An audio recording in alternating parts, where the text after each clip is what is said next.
Hi and welcome back to another quick guide. Today, I'll teach you how to add someone to group chat on WhatsApp. Adding someone to a group chat on WhatsApp allows them to join the conversation and see shared messages. Group chats are useful for coordinating with friends, family, or teams in one place. This guide will show you how to add someone to a WhatsApp group using your phone.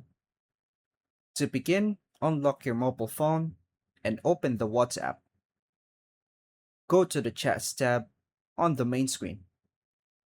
Tap the group chat where you want to add someone. Tap the group name at the top of the screen, then scroll down to the participant section. Tap Add Members. Your contact list will appear on the screen. Search for the contact you want to add. Tap the name of the person you want to include.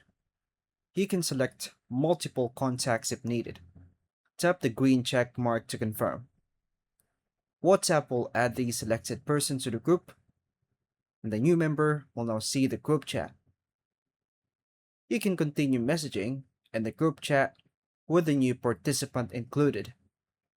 Tip: only group admins can add new members unless the group settings allow all participants to add others. And that's all for now, folks. Thank you for watching.